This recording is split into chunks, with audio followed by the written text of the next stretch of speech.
Bienvenidos a IFAB Online. Welcome to IFAB Online. Welcome to IFAB Online.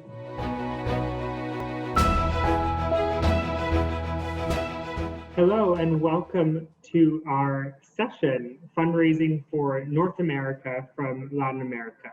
My name is Nick Opinski and I'm a Senior Development Officer at American Jewish World Service, which is an international human rights nonprofit and grant maker. I'm very pleased to be joined here by Angelica Cariaga from CASE, who's based in Mexico City, and Ellen Sullivan, who works at Phillips Andover Academy. Angelica, would you like to introduce yourself?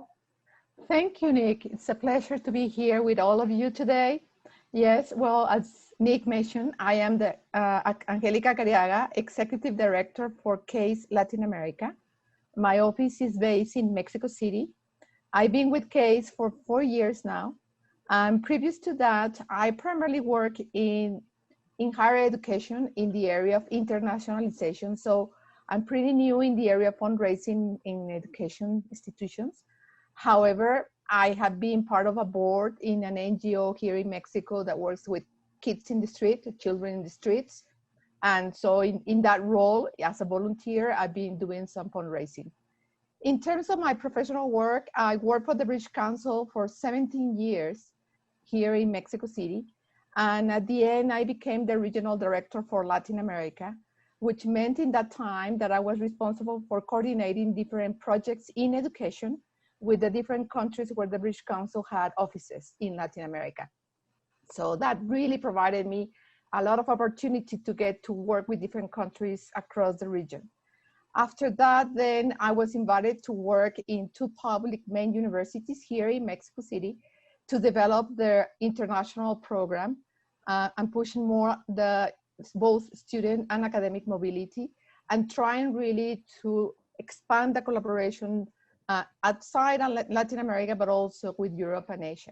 So that really provided me, again, more opportunity to get to know different cultures, different countries, and working for this more understanding and raising awareness of culture.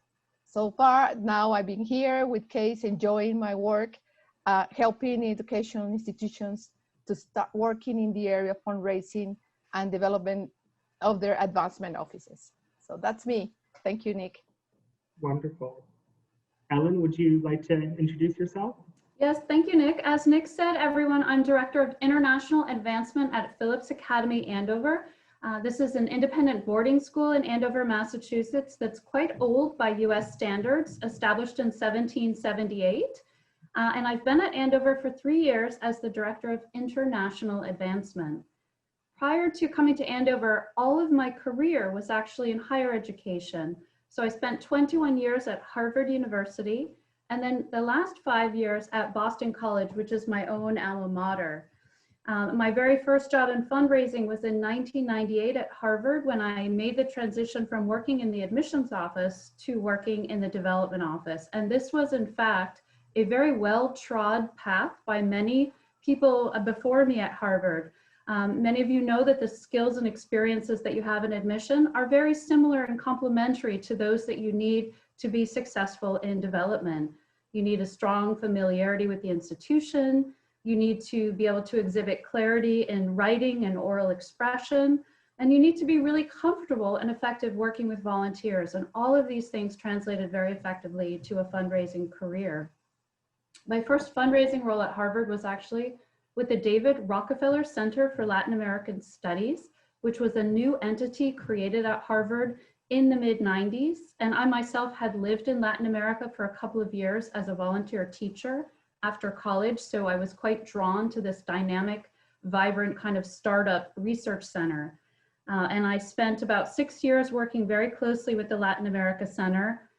Then moved to a role in corporate and foundation relations. And my final role at Harvard was Director of International Advancement, which I then carried forward to Boston College. And I'm in a very similar role today at Andover.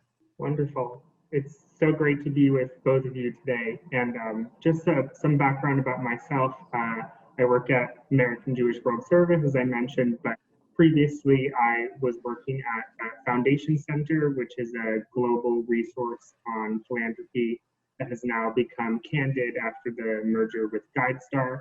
And I also lived in El Salvador for about 6 months, which is really my main experience in Latin America, where I started an arts project which brings children from underprivileged areas and areas of high violence to their national art museum.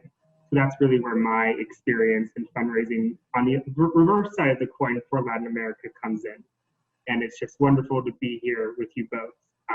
So why don't we jump in and talk about fundraising for North America from Latin America.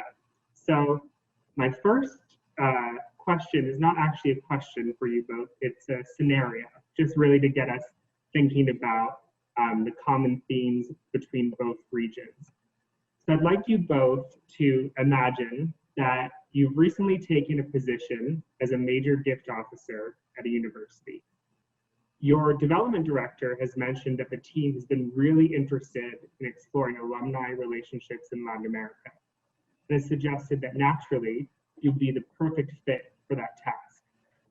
The major gift officer, yourself, though highly knowledgeable about fundraising, is very new to fundraising in Latin America. What advice would you give yourself, or we can also imagine the other person, to be best set up for success? So thanks for the question, Nick. I think the single most important first step would be to educate yourself well on the region. You want to develop a basic understanding of the economies, the politics, the social context, the current events and affairs of the region, and also of the particular countries. Because in fact, Latin America is, many countries very different from one another, some with tense relationships, some with easier relationships. But it's really important that you educate yourself about the region. And so when I was getting into this work about 20 years ago, my go-tos were The Economist, and I try to read it every week, at least the parts that pertain to Latin America. I find it to be an incredibly helpful assist in that regard. And also the Financial Times is really good. You can set alerts on your email so that you get Latin America related stories. Certainly the Forbes Latin America list is really helpful to be familiar with, so you get an understanding of who are some of the leading industrial families historically in each of the countries. And then a fourth thing I would do is familiarize myself with the standing of Latin American universities. There are just a couple Latin American universities on the top 200 list of global universities. And as you can well imagine, Latin Americans are very proud of their universities when they reach to this level. So just becoming familiar with those things through those resources, I think will be a really good start. Yeah, and I agree completely with Ellen. And I will say, well, we are 20 countries in Latin America within 6 different time zones. So that really provides you a little bit of that kind of the size of what you're looking at. And I think that is very important even to decide which countries you are going to be working. You cannot really be that willing to really reach a lot when it is a really large continent. I think that in Latin America, it's also very important to, I will suggest to get to know who the Latin American students are in your institution. You need to get closer to our culture. You need to find out who we are, what we like. And I think that you have in your campuses a lot of Latin American background students, even you have Hispanic universities that they have a lot of those Mexican or Central Americans or South Americans that are coming to institutions. And I think it's very important to get to know them, to talk to them, to find out more about what they think. They also, a lot of them will have money because they are studying there. Not everybody goes with a scholarship. And they will be a very good source of information about different stakeholders, families, who is really managing in different areas in the businesses, so that you can add to those information, formal information that Ellen was talking, but now directly from the student body or even faculty, because you also find faculty that are coming from this part of the region. And that will allow you to get to know. And then obviously your alumni, if you are already starting working and you have some good alumni that you started to be in touch with, it's important to have that relationship. I have a lot of suggestions. Even I would suggest it's not a must, but language could be one of them, so that you can be able to open your knowledge in reading more information in Spanish or Portuguese, depending what country you are interested in, because that opens you that opportunity to learn more about our culture, our enrichedness. I would like to amplify this very important point that Angelica made about getting to know your students. So when I was at Boston College, there was a Latin American business club, a very earnest group of very sincere, dedicated students who wanted to see broader understandings of Latin America at Boston College and who were looking for faculty mentors. So they sought out the Latin Americanist faculty, the economists, the management professors, the historians who had something to add.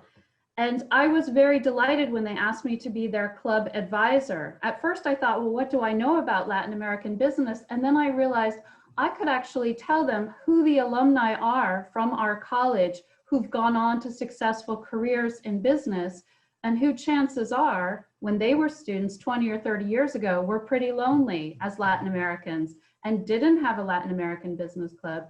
And as you can imagine, when I reached out to these well-placed Latin American graduates on behalf of the students, they always accepted the invitation to come and speak to the Latin American Business Club. And they were blown away that there were more than 100 kids well-dressed in suits and ties on a Saturday morning to receive them. And so for me, as the fundraiser, that was a wonderful way, substantively, meaningfully, to connect with the alumni. And it was a great service to the students, 100 of whom will graduate thinking there was a person who helped us. And there was a person who showed that we are part of a larger community. And we remember that alum came and shared with us, and we should do the same. So you're really helping to develop a virtuous cycle when you start working with the students. And you touched something that is important. I think that in Latin America, we are proud of our countries, even though we recognize we have similarities, each country is different. But the formality, when you mentioned that they were wearing suits and ties, I think that's something very important when you're going to start working in Latin America. Formality, even if you're invited to a meal, that is a very good way of developing relationships, is formal. We like formality, so I advise that. And another thing I want to emphasize is do not have preconceptions. I'm Mexican, and I know that there are a lot of preconceptions. I studied in the US, and to me it was a big surprise meeting people and people not understanding about Mexico, and they had these preconceived conceptions, and I really had to be fighting and telling them that no, we are a developed country. We have urban, huge cities. We have incredible buildings. We have great urban cities that a lot of people in the US don't even imagine that we have that kind, because we are contrasting countries in terms of wealth and poverty. But you find amazing cities, and development, and we have science research. We have excellent universities, and as Ellen said, we are proud of our universities. And something that we don't like is to feel patronized having people coming from the US. And so we are looking for this kind of recognition of who we are and what we have been able to achieve in spite of all the difficulties that we have in our countries. So to have that open-minded from the cultural perspective, I would really recommend that for you before you even start contacting people in the region as part of your homework. Thank you so much, both. I'd like to just take it right off from there, and from your point, Angelica, which I totally agree. There is this often, sometimes questionably patronizing tendency to group Latin America together as one region, as being all monolithic. And as we all know, it is an incredibly diverse region with truly pronounced differences in culture across the countries. And this is even especially true when it comes to the connections with North America. If you just think geographically, Argentina is a lot farther away than Mexico. So there's some very clear differences between within the region and with the relationship with North America. I'd love it if you both could speak a bit more about some of those pronounced differences that you might have noticed in your experience, especially when it comes to fundraising across the region. Well, one thing what I would offer, I defer to Angelica completely on the cultural distinctions, but from a fundraiser perspective, in a funny way, you can actually play off these distinctions in ways that will help to serve the interests of your institution. So when I was at the David Rockefeller Center for Latin American Studies at Harvard, we had a visiting scholar program, and our ambition was to raise funds to ensure that we could have a visiting scholar dedicated for each of the main countries. So we wanted to have funds to invite a visiting scholar from Colombia, and a visiting scholar from Mexico, and a visiting scholar from Brazil, and from Argentina, and from Chile. And what we found was that if we could get one, let's say we had a visiting scholar from Mexico, then we could go to the Brazilians and say, what a shame. We don't have a dedicated position for a visiting scholar from Brazil. And they would say, but you have one from Mexico. And we said, yes, isn't that wonderful? Because someone has funded that. It's a pity that we haven't yet identified someone who could fund a Brazilian scholar. Well, guess what happened? There was a Brazilian scholar, there was a Colombian scholar, then the Central American representatives, the alumni from Central America, many small and not very wealthy countries, Honduras, Costa Rica, Guatemala, they got together and said, what if we pooled our resources so that there could always be a Central American visiting scholar from one of our 7 countries? So today at Harvard, there's an endowed position for a Central American visiting scholar and many others. So in some ways, the whole idea of distinct nationalist identities can actually serve your purpose as a fundraiser if you manage it well. So I'd lob back to Angelica.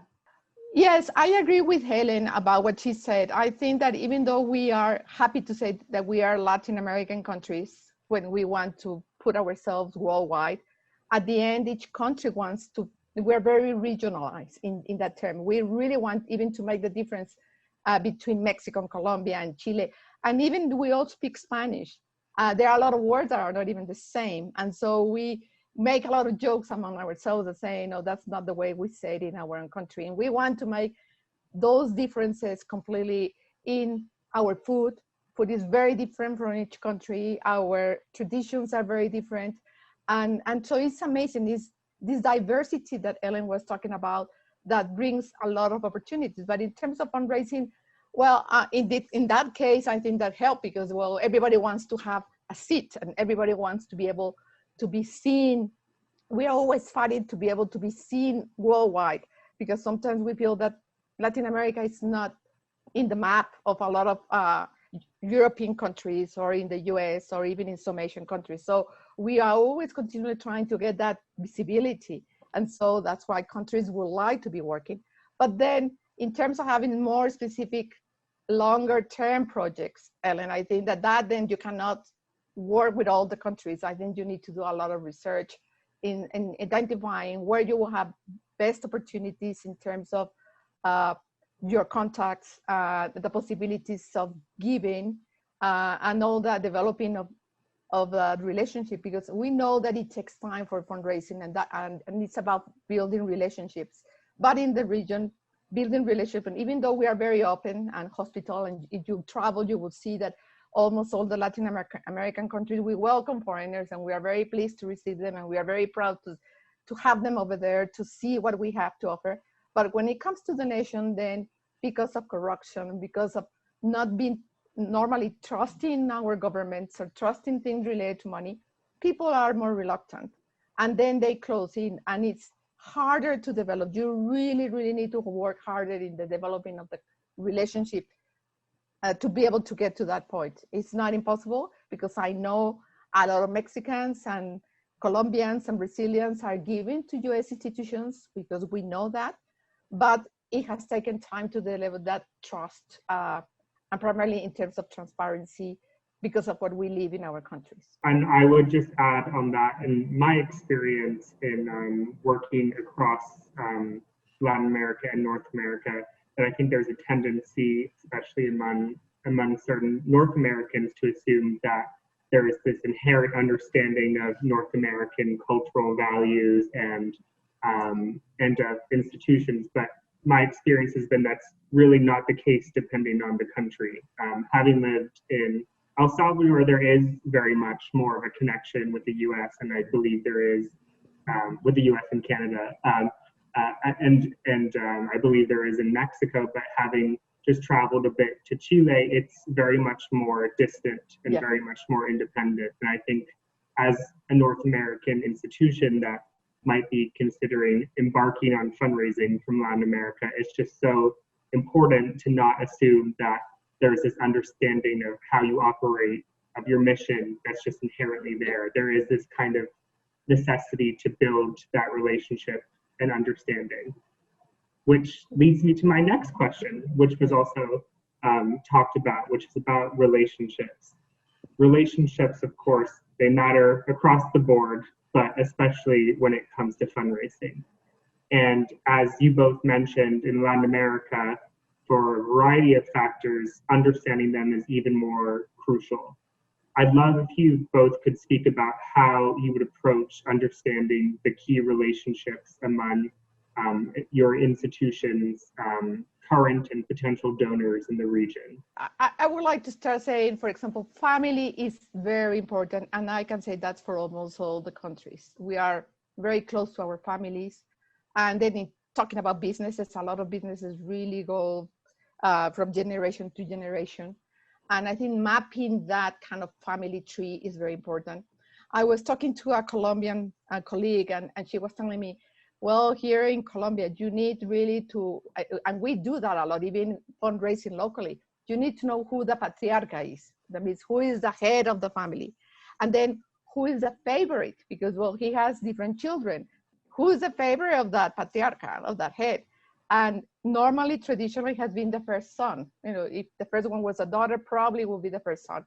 It's changing, but traditionally, that's what is happening. And then even she said, we have to go to the third generation. And we are finding out that in the third generation, normally the favorite is a daughter, is a granddaughter.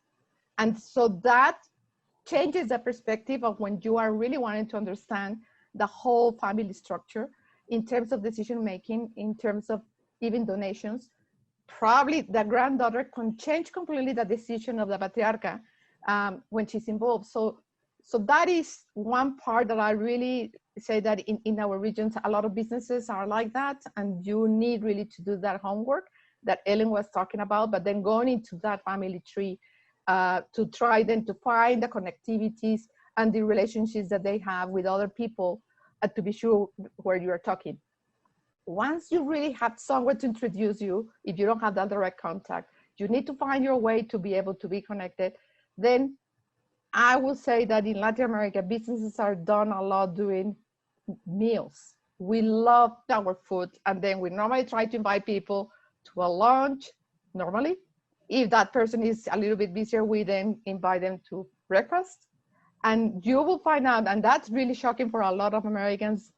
My husband is American, and he says, I don't understand these long meals, because we have long meals. And then in terms of businesses and fundraising, conversation should be informal, colloquial during the meal. You never talk about fundraising or business during the meal. That's, a lot of people take that a little bit rude. So, and that is when you already had developed that relationship. And normally businesses in our region are doing dessert, if it's a lunch, or another cup of coffee that you will say, why don't I have another cup of coffee if it's breakfast? To try really to then have that conversation. Then you have to have this open-minded that it takes time, and that and inviting to that meal, if you're organizing a meal, then you probably need to invite the 3 generations that I was talking about, so that all of them will be informed, and then to see how the dynamics go in terms of the influence of making a decision. So I'm sharing this because that we have lived, and I can share that is very similar in other countries in the region. I don't know, Eileen, your experience on that. Yes, Angelica, you're reminding me of a particular scenario. So I worked at Boston College for 5 years. It's a Jesuit university established in 1854, very proud of its Jesuit heritage and its connection to the Jesuit communities across Latin America. And there was a time when we had a family with several children at our school and what we perceived to be great capacity to make a difference at our school. And this family was based in Chile, and they also had strong ties to the Jesuit community in Chile.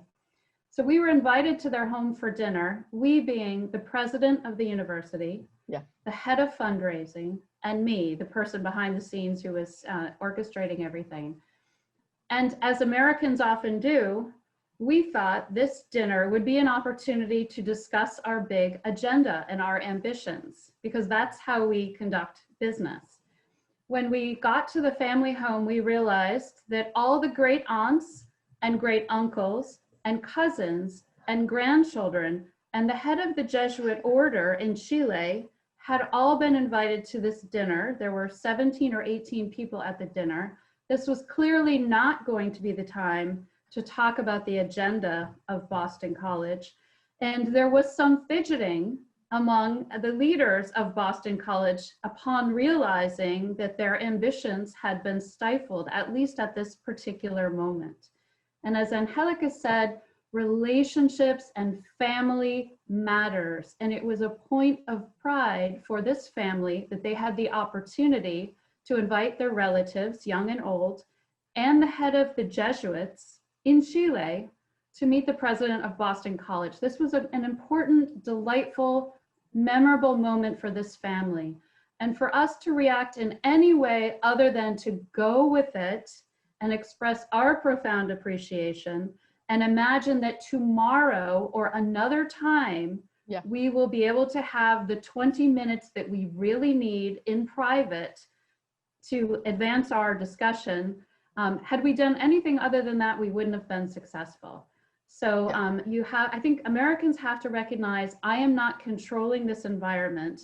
This is not an environment that's familiar to me, but I need to understand from the donor's perspective or the prospect's perspective that this is the way it's going to go. And so if I'm smart, as I'm setting the schedule, I might set a coffee meeting for 10:30 the following morning at the office upon our way out of town. And it's in that coffee meeting that we extend our profound appreciation for the most memorable and wonderful event of the night before. And we discuss in a bulleted terms our ambitions and take it from there. Yeah, and you got it right. As I mentioned, normally we say don't do it unless you really see that's the opportunity. And then another one is, and if they're invited to your home, that is a plus. We love to share that, but sometimes they like restaurants, and then you have to choose the right restaurant because those families really are very strict in that kind of formality restaurant that they like. And normally will have to be something that is their own type of food. And another thing is, if you are in that situation, right? I know that right now we are not traveling, but you need to try our food. As we are very proud of our food, then sometimes when a guest doesn't even want to try the food, then we get a little bit upset about it. So you need to have this open-minded, but also open stomach, I would say, in terms of at least trying and seeing, and if you like it, then people get really very excited about it. This is something that we feel this is a way of entering and getting to know our culture. It's also through the stomach in that sense. And we are very good into, feeling proud. And you go to Chile, you go to different countries, and they have their own particular dishes that they really want foreigners to come and try and to say what they thought about it. So if you are not very good at that, then I will suggest them to choose another one, because that, as meals are important, that will be linked to it too. Nick, if I may, I thought of another important comment when Angelica mentioned the possibility of the granddaughter. Yeah. That reminds me that really you need to be aware of who are our current students from the region. You need to get to know these students. So when I was at Boston College, I got to know a kid from one of the families in Latin America, and I also got to know his parents. And so I sent an email to his mom saying, I'm coming, and there are a few families, and I wondered if you would be willing to host a dinner for Boston College with your family and these other families. And she wrote back and said, sure, we'll do it at my brother-in-law's restaurant. is also a Boston College graduate. And we didn't have any knowledge that this child was related to anybody from Boston College. So very quickly, I look up the brother-in-law and I discover that he went to Boston College 20 years before. And that is in fact why the child, the nephew, has chosen Boston College. And not only that, but I discover the uncle's wife, her brother, his wife, 4 people with Boston College MBAs from 20 years ago, from the same country and the same family. And the records were not connected. And I think many people will be nodding in acknowledgement that that is often the case. So understanding who your current students are will often lead you to very proud but disconnected alumni also in their family. So it's worth doing. Yeah. And another kind of cultural component is, I think that a lot of people are aware of this, but I just want to emphasize, if you have that opportunity of having that personal contact, at the beginning, particularly people from the US or do not know how to handle. We normally kiss each other's one kiss cheek, no? And that is when you already know someone. But if it's a formal meeting, we normally shake hands, both women and men, and you go and you introduce and you shake hands, and that's very common. And between men, even the shaking is a little bit stronger, and that's the way they do it. But then if you have a second chance or a third chance, and depending on how the relationship goes, then normally you will see women to women will kiss each other, and even women to men, and that is considered something like you have broken the ice. And even if you speak the language, then you move from using usted, which is the formal way of speaking, into the tú, speaking formal. If you are doing it in Spanish, you don't have that issue in English because you use the you. But if you are dealing, and I've been talking to Ellen about it because we have been working together now. If you deal with an alumni that is 60 years old, that he went to your institution, 40 years ago, he probably, obviously he learned English and he spoke English because he studied in your institution, but it has been so long, especially that person never really did international business and stay in its own home country, they probably have forgotten the language. And so they really would appreciate someone that will speak a little bit of Spanish or Portuguese, depending on the country. Whereas with the younger generations, obviously you will not have that problem. You will find them with very fluent English, and so you don't have that problem. But I just want to share this when you are building those personal relationships with the different families and alumni or contacts in the different countries. Thank you. All the talk about food made me excited for lunch coming up. So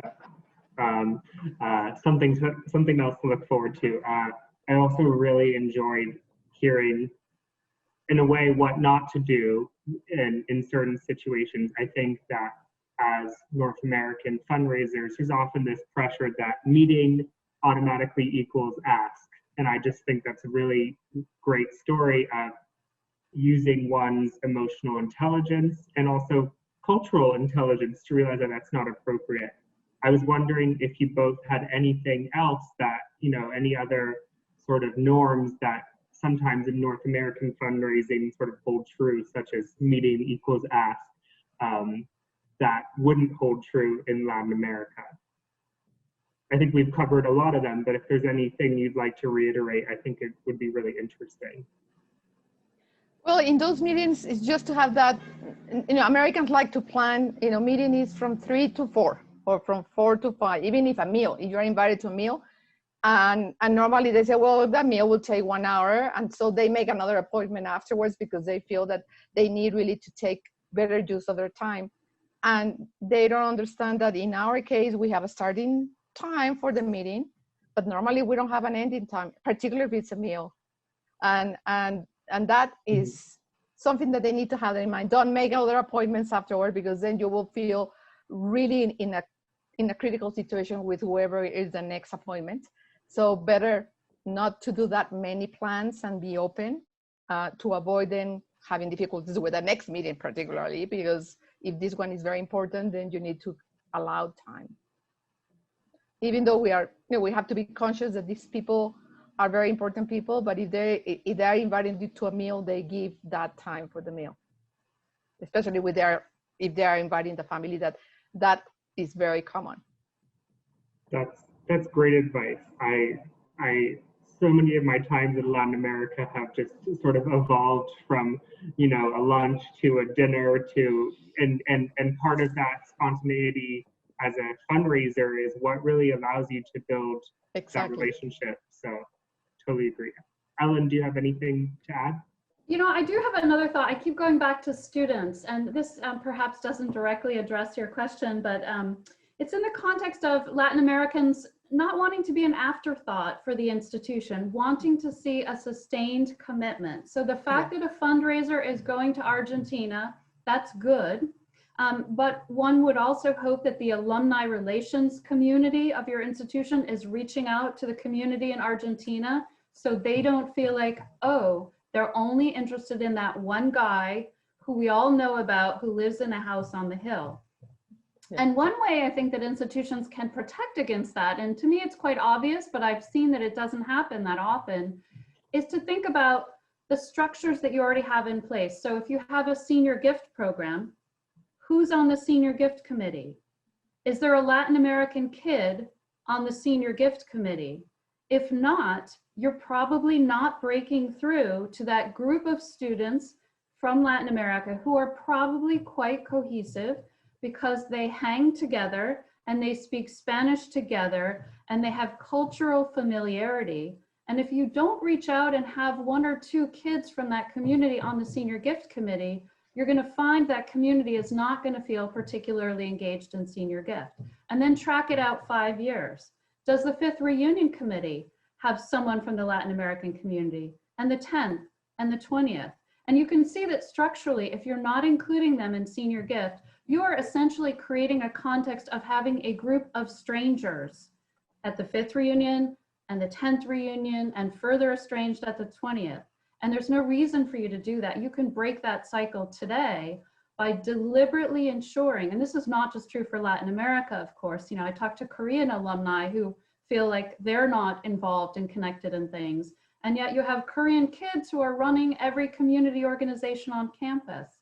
So really thinking, if you're serious about the commitment, really thinking about how you break that cycle of creating strangers and instead creating fond, affectionate, and generous alumni.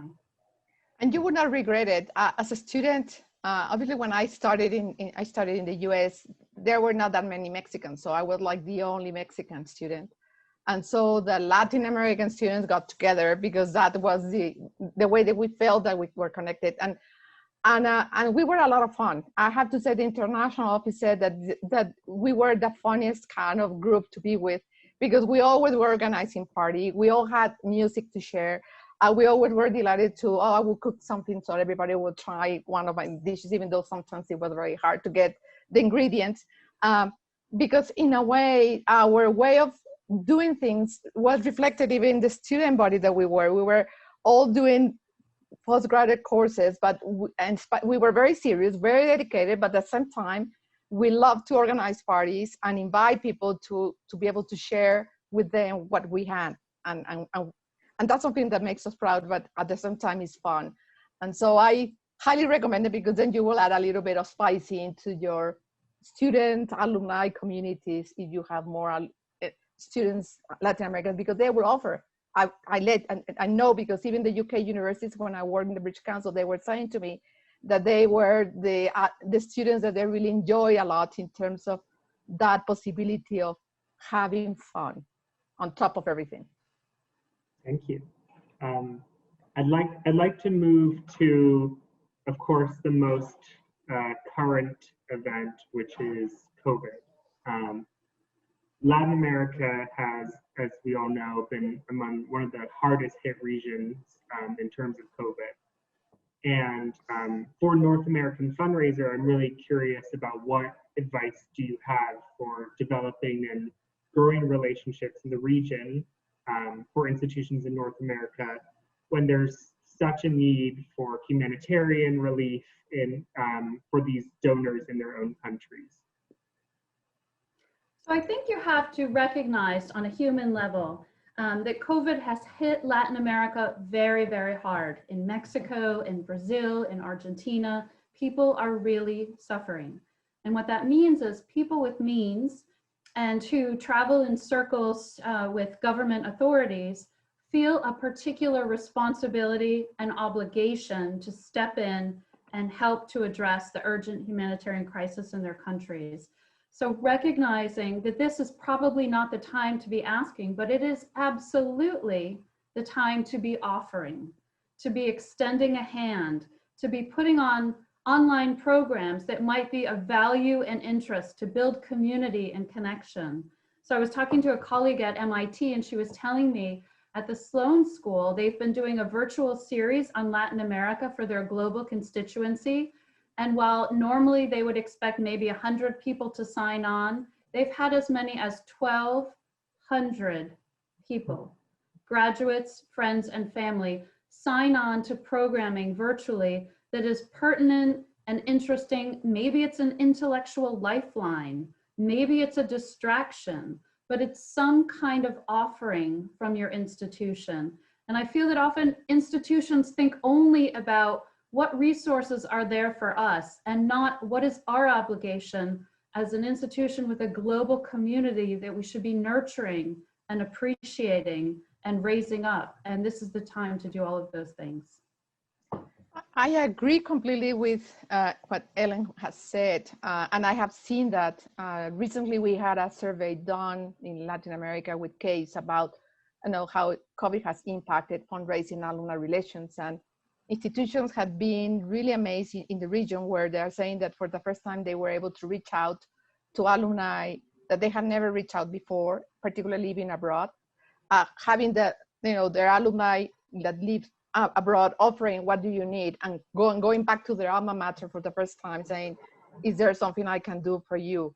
And they were just thrilled. They never imagined that was the kind of reaction. And I have seen a lot of webinars and online delivering, and as Ellen has been saying, in a collaboration process. It's not only is that the US institution is coming to teach us. Normally what they're doing is they're putting a Colombian, a Chilean, and then the US and more into this interactivity of sharing and what can we do to help. And not only this patronizing scope. I think that word to me is collaboration, and to offer that collaboration, because we are trying to do it. We have institutions that are trying to sort out, but yes, we need some help. But sometimes we don't like this patronizing. We really like to be seen that we can work it out together. And yes, we can learn from you, but then you can also learn from me. And I have seen institutions doing fundraising, building hospitals for COVID, really doing fundraising even to equip the whole hospitals in 3 months.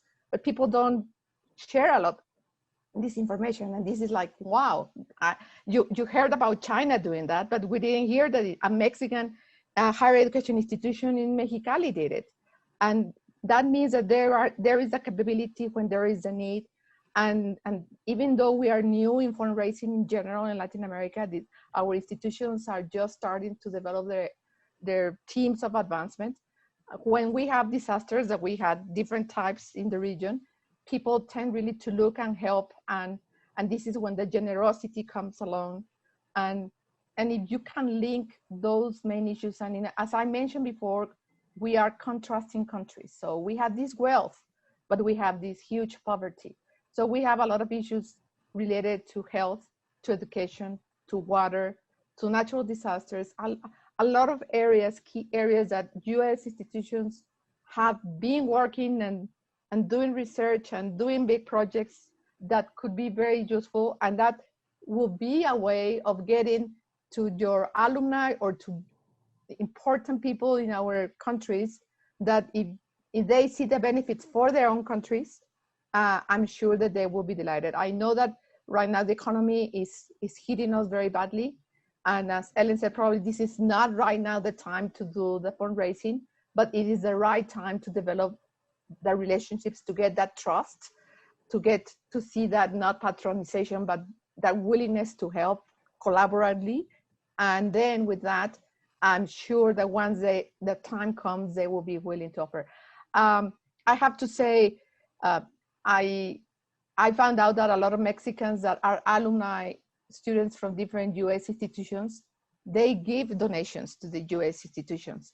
And when when I have met some of them and I ask them, why you don't give to your alma mater here in Mexico? They say, well, because they have never asked. So that means that the possibility is there. We haven't done our homework here locally with our own students, but if you develop that, there's that potential. And so it's in a way encouraging you to do it, but right now, just with this kind of limitation because of COVID and the economic crisis that we are living around the world, but in the region more. I think the question actually brings us back to the very first question, which is, what advice would you have for someone? Part of the advice, I think, COVID or not, is to think about your institutional assets that could be of value in Latin America. So for example, do you have specialized expertise on early childhood education that could be of great interest to the country of Chile, which for the last 15 or 20 years has made very substantial investments in early childhood education. They've done that in collaboration with Harvard, because Harvard has a very well-credentialed Center for Early Childhood Development. At Boston College, there was another university in Chile we were working with from the nursing school. And actually, to Angelica's point about North Americans having opportunities for learning in these collaborations, our own Boston College students learned an awful lot about community healthcare and rural healthcare. Mm-hmm. The sort of barefoot doctor model applied to the 21st century. They learned a lot about that from their work in collaboration with Chilean students and faculty members.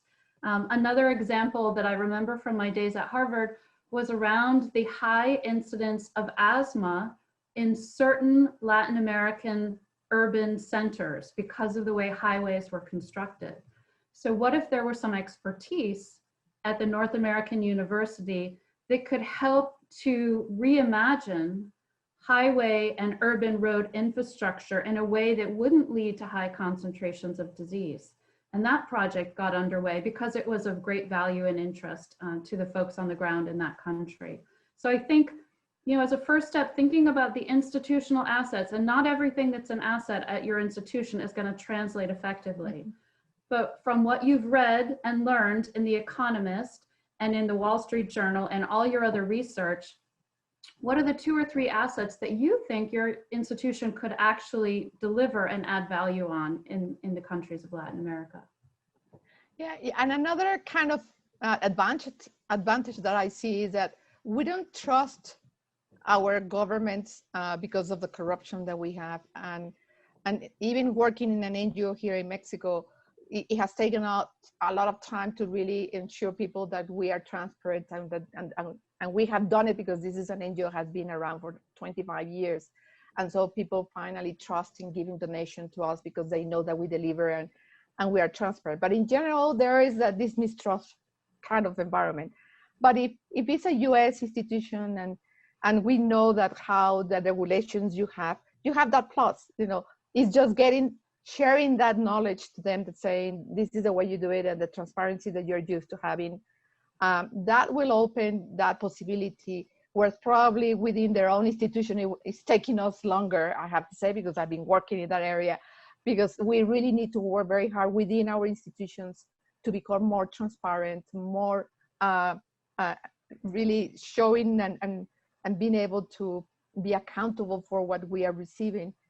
That is something that US has already very well set up, very well, transparent and done, and could be useful. I would add from just my experience as a frontline fundraiser and being around fundraisers, that this time also, sort of going on from your points, that this is a time also to check in and just to say, how are you? How are you doing? This is a time when globally we're all kind of united in the same struggle and the same solidarity. Absolutely, in the same situation, and it represents a time to also connect on a human level without having to get on an airplane, because that's not a possibility. And I think so much of what COVID has done is that it has opened up and sort of push through these barriers that were otherwise closed for us to connect across borders.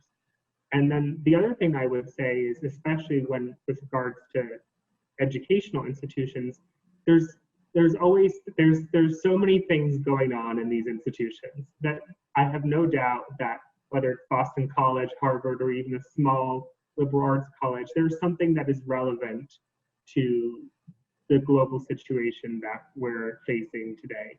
So whether it's in the science field, whether it's thinking about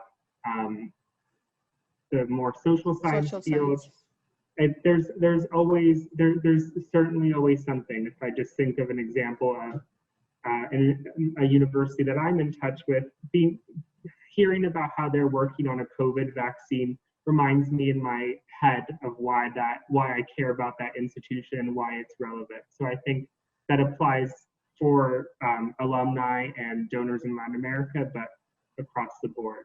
And to know that, yes, we use Zoom and that we are all working online, and talking to my colleagues in institutions saying that even they had the opportunity to be able to meet more with the presidents or with high level business seniority staff, because as they are not traveling and they're at home, they have more time. So if you, for example, already have developed a relationship before COVID, and I would just recommend not to give up and to continue the relationship via Zoom, WhatsApp, emails. Obviously, we are very open with those type of level people who prepare first an email to make an appointment. But I have to say, I've been able to have meetings with presidents that I probably wouldn't have had the time of the possibility before COVID. So I would say, if you are in that situation, not to give up, and not because it's going to be by Zoom, don't do it. I think that you need to continue building that relationship, even using Zoom. Well, we are unfortunately coming to the end of our time, so I have just one more question for you both. If there was just one thing, only one thing, but I'll allow you to add more if you feel so strongly, that you would like to tell fundraisers about fundraising in Latin America or North America, what would it be? From the cultural perspective is that you need really to be open-minded and to be willing to learn as much as you can through different ways, reading and interacting with your students or alumni, so that you really can get immersed into the culture and be in a better position to develop good relationships. If you want to do more than pop in every now and again with a super rich person and try to extract resources, which maybe is what your initiative is, and that's okay. But if you want to do something other than that, if you want to build something that's sustainable, that your institution can be proud of, that will reap dividends for generations, then think about spending the first 3 to 5 years really developing connections through your alumni association.